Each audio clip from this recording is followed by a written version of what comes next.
How old is the Earth? Well, today we're going to be asking one of the oldest and most controversial questions of all. For centuries, Scripture has placed our planet's age just a few thousand years old, while science insists we're living on a world that's over 4.5 billion years old. But what happens when faith and fact collide?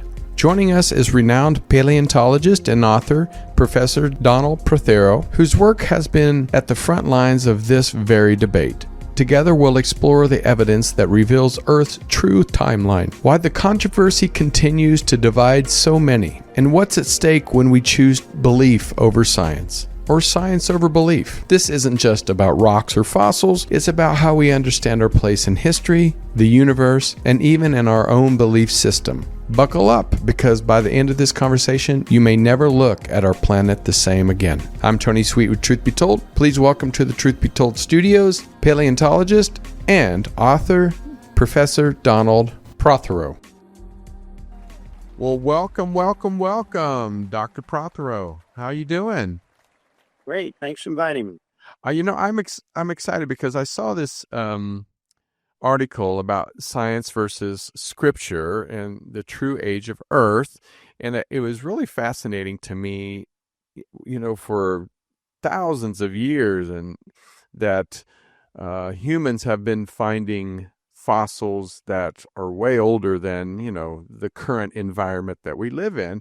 So I always found it fascinating how they used scripture to say it was only a few thousand years old, where science is saying it's billions of years old. So I wanted to jump right in and just say, what is the scientific basis for Earth's age, and how do we know it's approximately 4.5 billion years old? Yeah, the whole idea is a relatively recent one in human intellectual history, not really until about the 1780s, 1790s is anyone questioning the literal interpretation of the Bible as being a document of 6,000 years of human history. And really, the first breakthroughs didn't come until the beginning of the 20th century, really not even until the 1950s. That's how young this field is. Did we really have a lot of different kinds of methods where we could determine this age? And the main way we go about this, of course, so it's called radiometric dating. What you do is you take certain minerals, which are naturally occurring in rocks. They have in them atoms which are unstable. Spontaneously break down, so-called radioactive decay, break down and release a number of different kinds of things, like different kinds of radiation, and then leave behind a daughter atom that replaces the parent atom that broke down. And so we know the rate at which these decay reactions occur, and we know how it works for a variety of different kinds of radiometric systems. So what we do basically then is we take a crystal, or usually many crystals of zircon or some mineral that locks in all the parent atoms that started out before the decay and all the daughter atoms that are accumulated as the decay occurs. And the ratio of those two is a measure of how long they've been decaying. And we have this one very carefully calculated. And the thing about it is we have this from a variety of different radioactive elements that are in different minerals. So we have two isotopes of uranium, uranium-238 and uranium-235, both which decay to different isotopes of lead. We have rubidium-87, which decays to strontium-87. Those are used for the oldest rocks and the ones that are most relevant to what we'll talk about in a second here. And then we have a number of others. So the most common used dating method for geological settings, anything from 1 million years old up until the age of the Earth, is what's called potassium argon, which is potassium 40 decaying to argon 40. We use that most of the time in geology. And then this is the one that most people have heard about. So it's called radiocarbon dating or carbon-14 dating, has a number of different nicknames. And this is the one that's most familiar to us because it's used a lot in archaeology. But it only works at the most out to about 50,000 years ago, which is relatively young, and we don't normally use it unless you're an archaeologist or you're working in late ice age specimens, which I actually do, but most people don't. In paleontology, work on much older stuff. So anyway, there's a variety of methods, but you have to apply them in the proper way.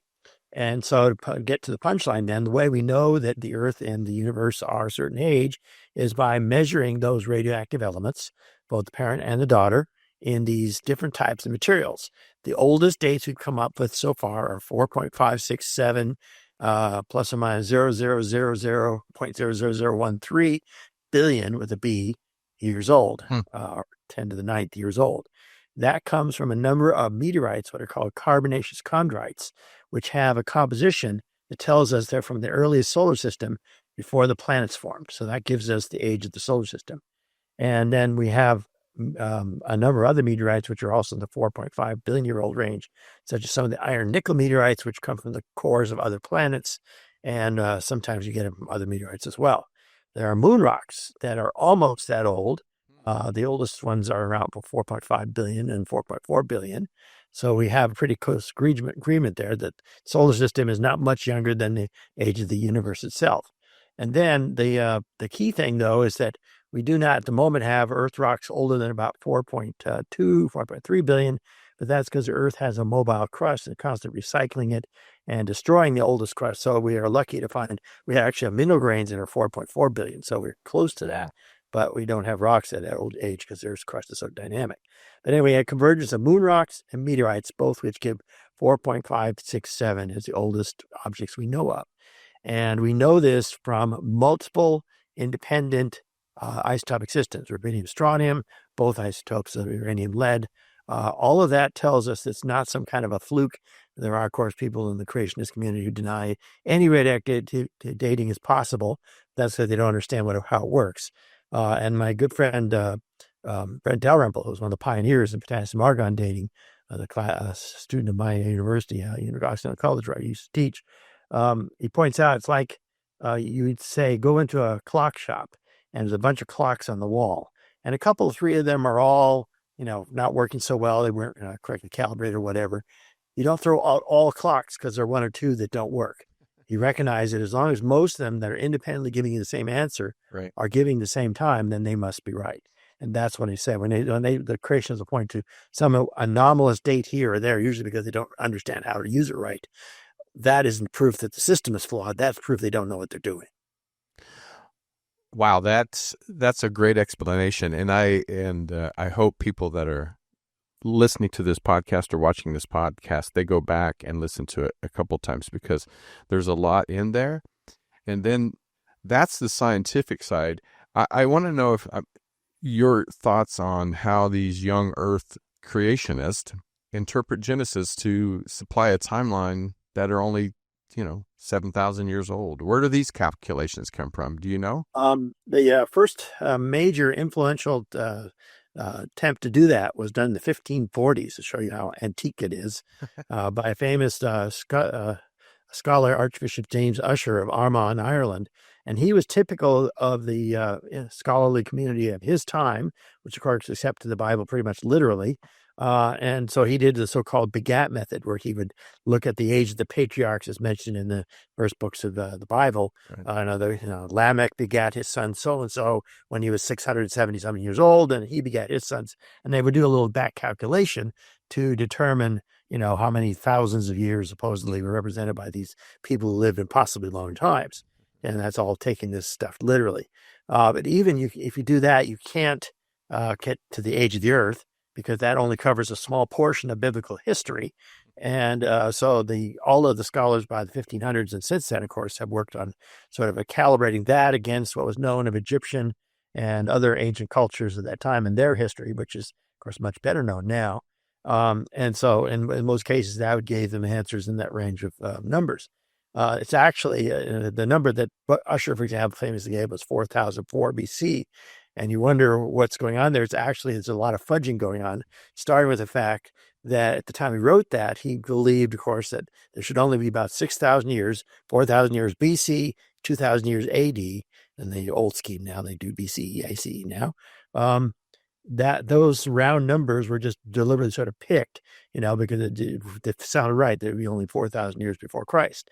And then the 4004 BC comes from the fact that even as early as the 1500s, biblical scholars realized that Christ wasn't born on 0 AD. He couldn't have been, because Herod died at 4 BC, and Christ supposedly was taken by Joseph and Mary to Egypt to avoid being executed by Herod and his people in Israel, and that can't have occurred any time later than 4 BC. So Christ himself had to be born before 4 years before Christ. And so biblical scholars knew this in the 1500s, and so that's what he does. He slaps together 4,000 as a round number plus the 4 for the Herod correction. That's where that number comes from. It's pretty much pulling us out of his ass is what it really amounts to. And that kind of thinking has persisted because if you're a biblical literalist, that's all you take as a source of information. And so you can follow Ush's calculation or anyone else's calculations. There isn't any real rigorous way to do that from the Bible alone. And even knowing ancient history now, we know quite a bit more than that, especially when we have Sumerian and other civilizations that date back to 7, 8, 10,000 years ago, or at least 4,000 or 5,000 BC. You're much older than Bishop Scholarsh's calculations. So the famous little quip you see on the internet, God's creating the earth, and then the Sumerians saying, "Oh, well, yeah, that's cool. Here's a beer." Because they had to brew beer around 5,000 BC. So hold my beer. Anyway, so that's where it comes from. And it just basically amounts to they don't consider any other source of information legitimate but the Bible. So if that's the way you work, then you don't listen to science, then that's the only answer you're going to get. And sadly, there's still people who do that. Oh, for sure. And from your experience, like what cultural or psychological reasons make some of these people resist this overwhelming scientific evidence that we have? What's your theory on that? Well, as someone who started as a Presbyterian, I was raised that way my entire life until I got a chance to go off to college, didn't have to be forced to attend church with my family anymore, and then began to explore this. I learned to read the Bible in the original Greek and the original Hebrew for the two different testaments. And it really opens your eyes as to how these things are really put together, largely because it's so revealing when you realize how many mistakes are made, how many copy errors there are, Right. how many ambiguities there are, their inconsistencies are, especially in the Old Testament, which is a composite of about 5 different sources, which were all from different eras and had different agendas. So they often don't agree with each other, which is where the contradictions come from. So what was the question again? Sorry, I got out. How like what cultural, psychological reasons? Right. So having understood how it is on the other side of the fence, although my family was not biblical literalists, but they were still devout. It's all about the belief system that runs your life, and everything is tied to that, and your identity is tied to that. And so if you are sheltered in that kind of a church community and you don't expose yourself to anything outside, and any time you find something that's inconvenient, you just shut it out or dismiss it or don't listen, you're not going to get any kind of contradictory information. And so I've been battling on the front lines of the evolution creations of battle since the early 80s, even older, in the late 70s, actually. But I started officially doing so in the early 80s when I was the downstate Illinois coordinator for the Committees of Correspondence, which was the predecessor of what's now the National Center for Science Education. When I lived in Illinois, my first teaching job. And I got pretty familiar with creationism through that experience. I actually debated Dwayne Gish, who was their number one debater for many years, and beat him during that period I lived there. And really what you learn from the experience, especially if you talk to them, is that it's never about science, okay? It's never about anything else except salvation, okay? And if you're in a fundamentalist, evangelical church, literal acceptance of the Bible as they interpret it is obviously the thing they most count on. And they cannot accept anything that contradicts literal interpretation of the Bible, okay?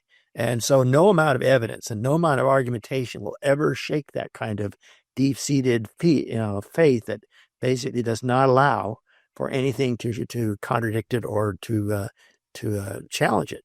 I can debate till I blue the face, which I did back then, but I don't waste my time doing it anymore. And you can't convince them to change otherwise because they're not really interested in an argument of equal weight.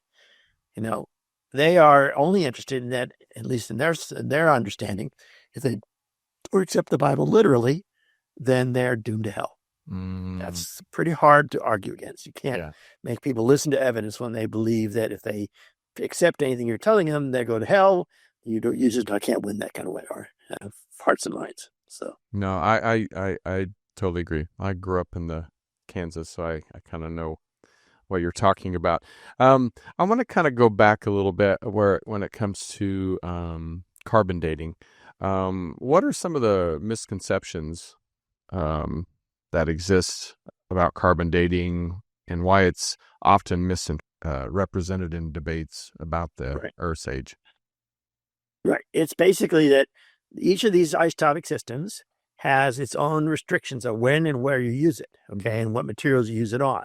So most of the systems I just mentioned, like the two forms of uranium dating and rubidium strontium dating and potassium argon, all can only be done on igneous rocks, on volcanic rocks, which have cooled down from a liquid state. And then when they cool down, the crystals form. As those crystals form, they lock in the parent and daughter atoms. And so those are only relevant to those kinds of rocks. So, for example, you can't then date, say, a dinosaur fossil using those methods, because dinosaur fossils found in sedimentary rocks, not in igneous rocks. Okay, and so this is a constraint that, as a well-trained geologist understand this, and they would not ask you to do otherwise. The carbon dating is the exception in lots of ways. Number one, of course, it only works for very, very young materials, right? 50,000 years and younger. Okay, which, as I said, isn't a blink of an eye for me. Unless you're an archaeologist who would routinely work on things that are that younger, and some anthropologists do, as well as said Ice Age geologists do. Majority of paleontologists and geologists don't even think about something as young as 50,000 years ago. So that's only frame it's useful for.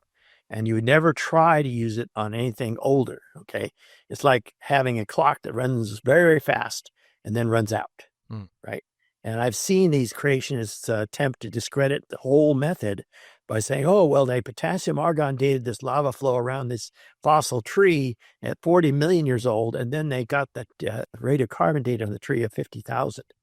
No, what they got was that they didn't understand what they were doing, because you try radiocarbon dating on something older than 50,000 and you'll get nothing. The clock's run dry. It stopped. And so that doesn't prove anything's wrong with radiocarbon dating. It proves you don't know what you're doing. And so this kind of contradiction is thrown in front of people who don't know any better. And it sounds like you can't trust anything in radiometric methods. The only the thing to beware of there is that these people are being dishonest with you, because they should know full well that you don't use radiocarbon dating on very old objects. It's just like using a stopped watch. It doesn't help.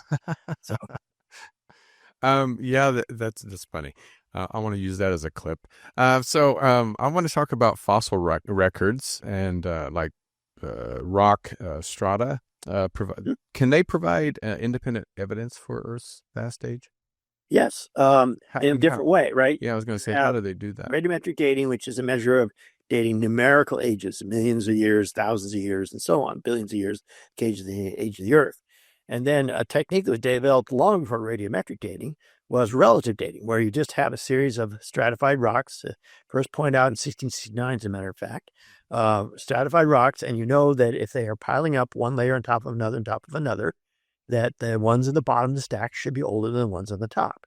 And my analogy for my students in class is like your desk in your messy dorm room, right? If you're, say, middle of semester and you want the papers from last night that you were working on, they'll be at the top of the stack. And if you want something from the first week of the semester, probably at the bottom of the stack, okay? Unless you, of course, are clean enough to actually move these things and disturb them. But if you leave them piling up, that's what the rock record does. And so we can get the relative age of things. We've known the relative age of things basically since the 1600s. Now, these things are younger than those things and so on, without numbers attached to any of it. And then the numbers really didn't come along until the early 20th century, and really not until the 1950s, when they became widely available on large different kinds of rocks when potassium argon dating came along. So that's how you do it. And then, so for example, we knew the sequence of fossils in the rocks, like trilobites from the Cambrian and things like that. And they have names which were given to them before we knew any numbers. So Cambrian was a defined term of relative age, or defined on certain fossils usually, before we had any idea how long ago the Cambrian was. And it was all guesswork until the early 20th century. And then along came volcanic ash dating of these layers in the Cambrian. We were able to start doing this. And eventually, we now have it very, very well refined. Although it changes all the time, too. That's another thing people in the creationist community can't get used to, is that science changes. Science revises. Science updates. And so you look at any time scale, and you find the numbers have shifted a couple million years here or there all the time. That's because we keep getting better dates. So as soon as we get better dates, we change the time scale a little bit. And that's the way it's supposed to work, right? You don't stick with old numbers just because they're sacred. Okay, you update the numbers as soon as you get better numbers. And so one of the reasons I don't bother to actually memorize too many of the numbers in the time scale is that they're almost always out of date by the time I actually want to use them again. And that's okay. I mean, we all carry around that version of the time scale in our head, and then I can have a handy time scale if I want to look up specific numbers I don't keep in my head. So, I since truth be told, we're all about paranormal, ancient civilizations, and stuff like that. When let's say you go to Egypt, and you go to the Great Pyramid, when you cut a rock, does that change anything about the finding of the age of that rock from the cut, or does it always stay the same? now, well, if you take, say, a limestone block in the Great Pyramid, first of all, you can't do that with radiometric dating because it's sedimentary. It's a limestone. Right. So there, the way you would date that rock, in fact, you can date that rock this way, is by looking at the fossils that are in it. And the limestones that make up the pyramids are full of these little coin-sized things called nemulites, which were made by a single-celled organism, but some of them the size of a quarter. The shell they secreted as they grew, and they make up almost all those Giza limestones. They're from what we call Middle Eocene now. And so they actually tell us those red rocks were originally formed in the Middle Eocene in a shallow sea that ran all the way from Gibraltar to Indonesia, the so-called Tethys Seaway. And then, so that tells you what time age of the rock is, and nothing you do to it other than cutting it will change anything about it. And cutting it doesn't change its age. And of course, the age of when they're cut and put up by ancient Egyptians is yet another much younger event. Neither one of those are relevant to radiometric dating. You can't date rocks like that. And again, you have to know what you're doing and know where it's appropriate. No, that because I've talked to many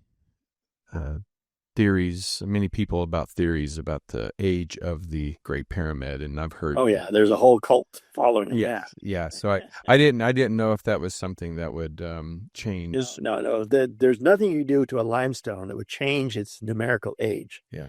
And the limestone itself has no radioactive elements in it, so it can never have been dated that way anyway.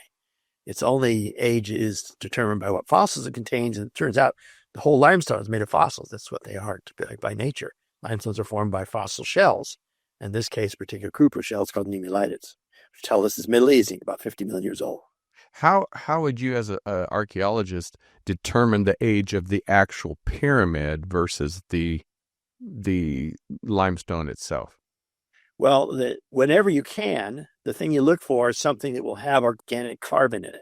Mm-hmm. And a lot of the structures in ancient Egypt are not just made of limestone. Sometimes have wood and other things, or sometimes charcoal and embedded with known deposits of a certain archaeological age. And if you have carbon, whether it's in the form of, say, a charcoal or a hearth, or lots of pottery, for example, is got carbon in its glaze and elsewhere in it, so it's dateable. Shell fragments from the recent, but most often it's wood and charcoal. As long as they're not older than 50,000 years ago, they can be radiocarbon dated, and they're in reasonably good shape. And all Egyptian society doesn't go back more than about 9,000 years ago at the outside, depending on who you talk to. So they're all within the range of radiocarbon. That's where the numerical ages of Egyptian chronology have come from. Once you know the sequence of events in Egyptian history, and especially if you're a good Egyptologist, can read hieroglyphics and recognize certain styles, you know pretty tightly which dynasty occurred and which pharaoh was there in power. And then you can just go back to chronology that's been done on radiocarbon of wood and other structures. Not as pyramids don't have much wood in them, but most of the structures that were built about the same time do. Yeah, I've never been. I've always wanted to go, but have you been to Egypt? Time since I've been there. It was when I was a teenager. So I'm going to go back with the science and religion, where the misunderstanding about the Earth's age. How does these misunderstandings of the age of the Earth affect people's grasp on such things as evolution, climate change, and other scientific issues? It's a part of a larger piece of the puzzle, which is denying science whenever your religion or your faith demands you do so. And, I actually wrote a different book than my evolution book, a different book called Reality Check about science denials. And way back in the harmless days of George W. Bush, before Science Now became a major party platform. And tried to argue, and it's still, of course, true, just worse than it's ever been, that science denial is a bad thing for the country and for the world. And it comes in lots of forms, right? Denying climate change means that the planet's already changing, and we can see it every year. So, the age of the Earth is something that doesn't make you feel secure and comfortable, that the humans are the center of things. There's where we come in with this topic. Is that, the understanding the science of the age of the Earth and the Earth's history and, of course, evolution, those do not make humans the center of the universe. But we've known that for a very long time, ever since we discovered we were a tiny little planet on a minor solar system in a very far edge of one galaxy out of millions of galaxies. Humans' ego has been beaten down for almost 400 years now, thanks to scientific discoveries. So the usual practice for people who are devoutly religious, the fundamentalists especially, is to reject anything that tells them what they don't want to hear. And they're entitled to do that, of course, but they miss out on the other side of it, which is this glorious world of science and what we now understand that we did not understand a few hundred years ago. It doesn't give us a secure, anthropocentric, humans are all important view of the world, but it does give us a worldview that is satisfying because every time we test against reality, it turns out to be correct. Yeah, and I know it's so important to learn about history biblically and also with science. I think it's something that we shouldn't separate because it's very important. Yeah, and there are plenty of people managed to do this, right? Yeah. My good friend, the late Stephen Jay Gould, who was a very prominent paleontologist, my generation ahead of me, famously called it non-overlapping magisteria, which is his fancy way of saying religion has its domain. It does things like makes pronouncements on culture and pronouncements on spirituality, pronouncements on morality. Whether or not you accept that is another issue. And it isn't supposed to be messing around with things like science, which we've only learned in the last 400 years. And we're not going back to Stone Age beliefs about the world, or pre-Stone Age beliefs about the world, actually. So there are two worlds, and they don't necessarily have to conflict if you don't take the Bible literally. And believe me, as someone who's read the Bible in both Greek and Hebrew, it's not possible to take it literally, because you discover once you read it in the original how full of flaws and mistakes and corrections and all the other things are in there. You can't, especially not the King James Version, which is the worst translation available. So, well, before we get out of here, I do have a couple more questions about what advice would you give students and educators that are going into the field of science, where they're caught in between this scientific evidence and religious pressure? What would your years of experience, especially in the current environment? Basically, you just got to do what you can to keep up with what's going on in the sciences, right? So if you're teaching science or working in sciences, you do all you can to find out what the latest ideas are, the latest discoveries are, the latest data are. And that implies things like understanding Earth history or newest information about the date of some event. Those are things, especially as geologists, which we have to keep track of. And then it's up to you personally how much this does or does not affect your religious morality, whatever you want to call it, part of the world. There are a lot of people who are devoutly religious. A number of my friends are good Christians, especially good Catholics, have no problems with doing that and still being top-notch paleontologists.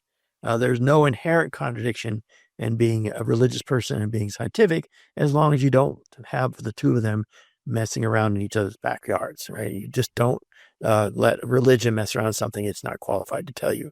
And that especially includes things about science.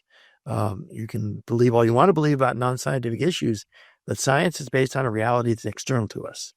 And you can try to deny it all you like, but it just keeps on coming back. It's true whether or not you believe it. Well, what strategies have you found most effective in presenting these complex scientific evidence and to non-science people? Well, most of the time I'm dealing with a college student audience or public audience. I don't attack religion directly because that's not a winning strategy. Right. I just lay it out plain and simple as we did today about what we know and what we think we know and what we are not sure of.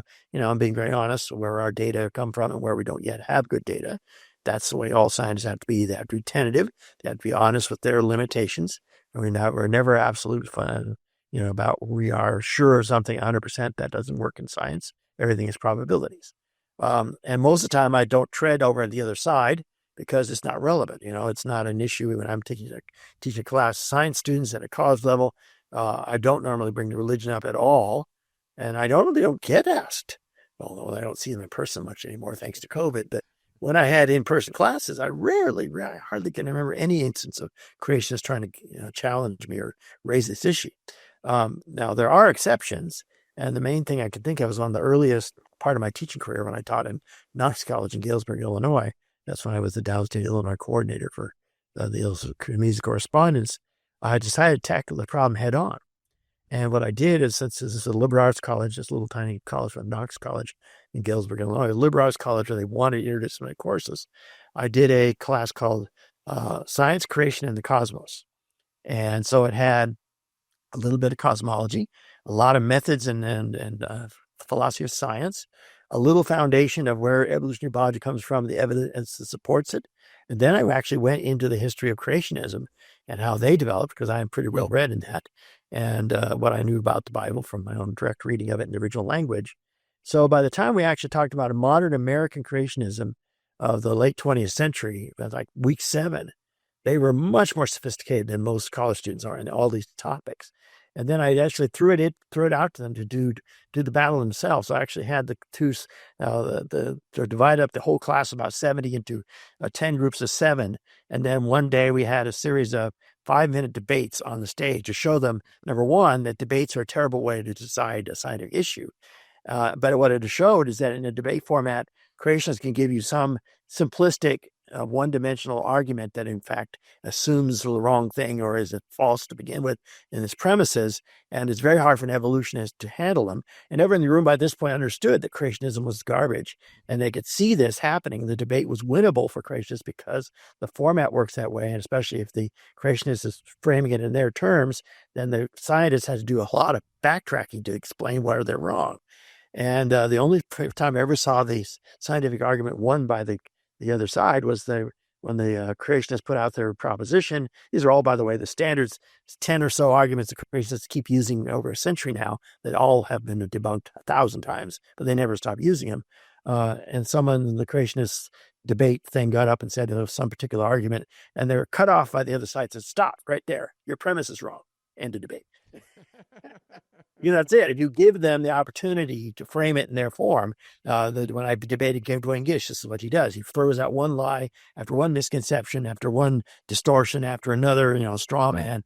And you're on the defense as a scientist. You can't undo the damage as quickly as they can do it. And we now see this, by the way, in modern politics, where certain politicians are throwing lies at you on a non-stop stream, and you just can't keep up with all the things that are wrong with it. And then people just sort of fold and give up.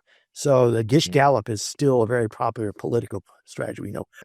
Is that a debate that you did? Is it on video?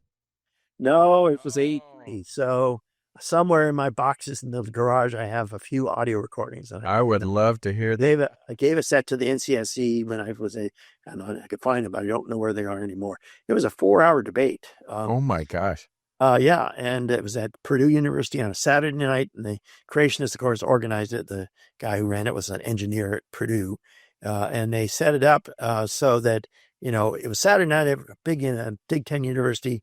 Nobody's going to show up except religious people, right? Because there's so many other on Saturday night at Purdue campus. And so what we ended up with was a giant room full of all these church people that have been bussed in from all over Indiana for this event, because creationists are well organized, and me and 5 students who rode with me all the way from Illinois.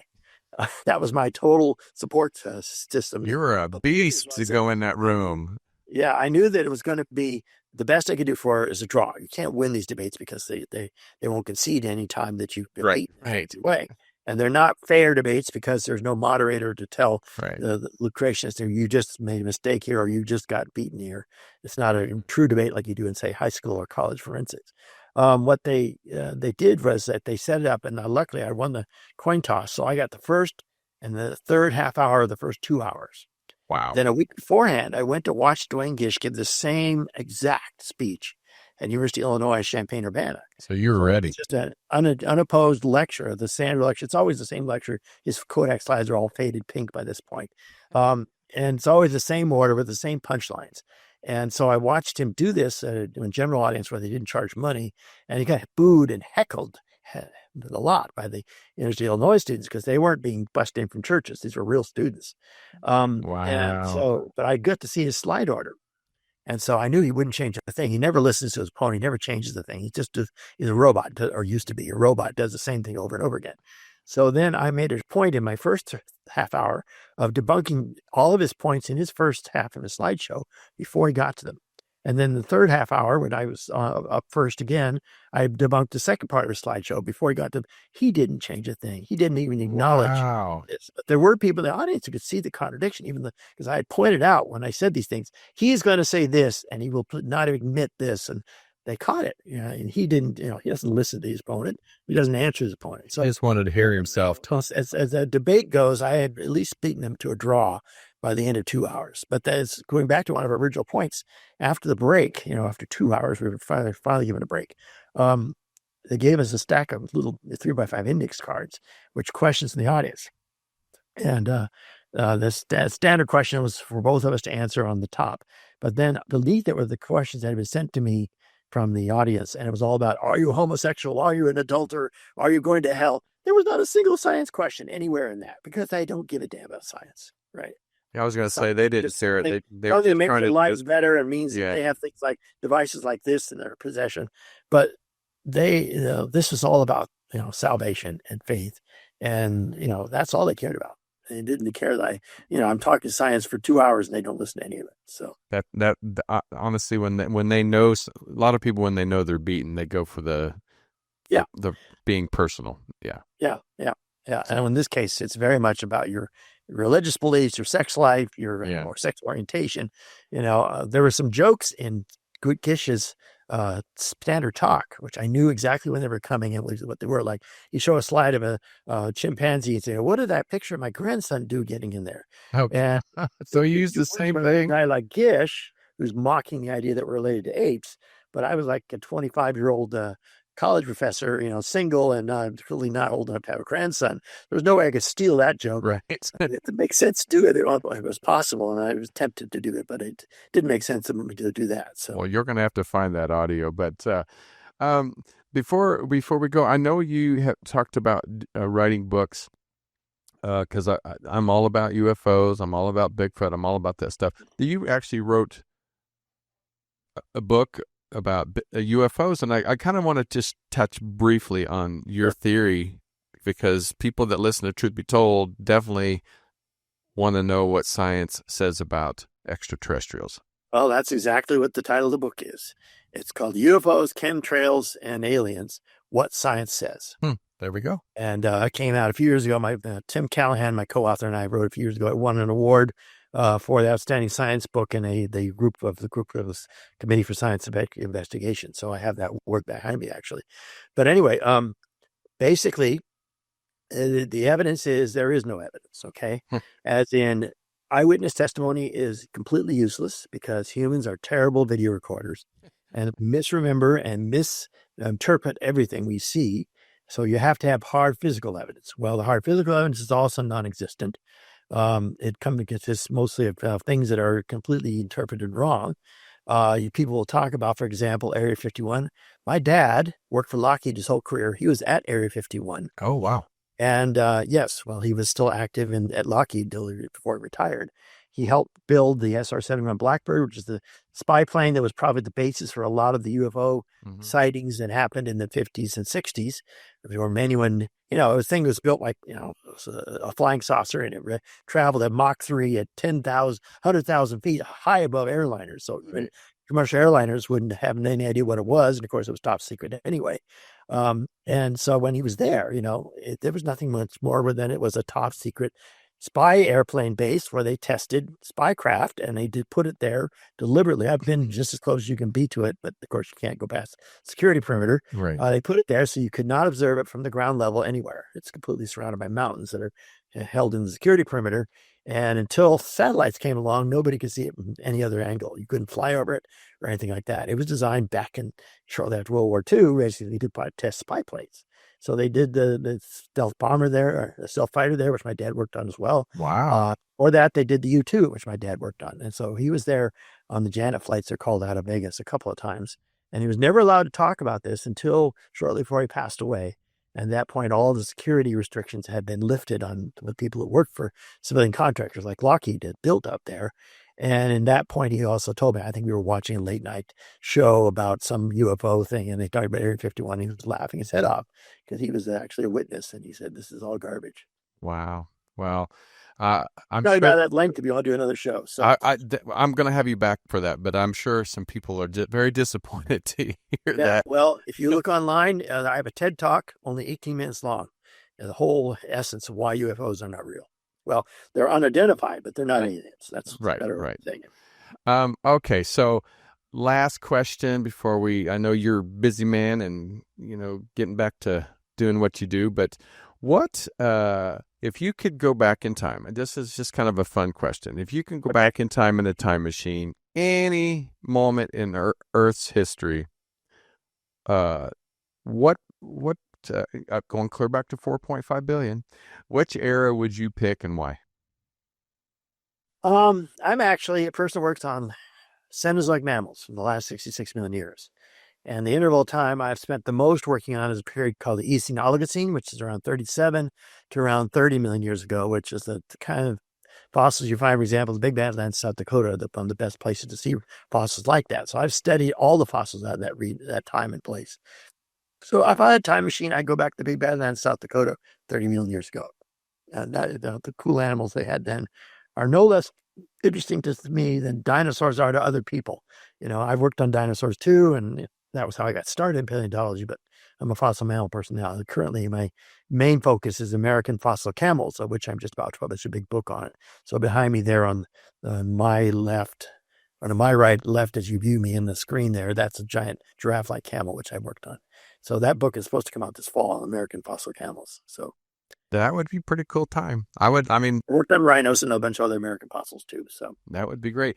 And take me with you because I wouldn't mind seeing that era too. So, well, how do people find you? Are you on Instagram? You have a website or? Yeah, I have an Instagram site. You just type in my name, Donald Prothero. It'll be the first hit. I have a website, although it's currently down. I got to get it back up again. It mostly just has links to all my publications. The main thing is if you really want to learn something, I have a YouTube channel. Oh, yeah. It's called Prehistoric Parade. If you type in Prehistoric Parade and then my last name, Prothero Prehistoric Parade, any version of that, you'll see I've released a YouTube video once a week since over a year ago now. Wow. Each one is about 5 to 10 minutes long, and it's about some aspect of the fossil record, usually evolution of whales, evolution of horses, evolution of rhinos, evolution of elephants, all these things we know so much about. So it's lucky to focus on fossil mammals because that's what I know the best. But I have got other topics in there as well. And so if you go to Prehistoric Parade, you'll find I've got a ton of these videos all posted. I've got to get some new ones up pretty soon because I haven't done any since I did a lot of museum travel and so on this last couple of months.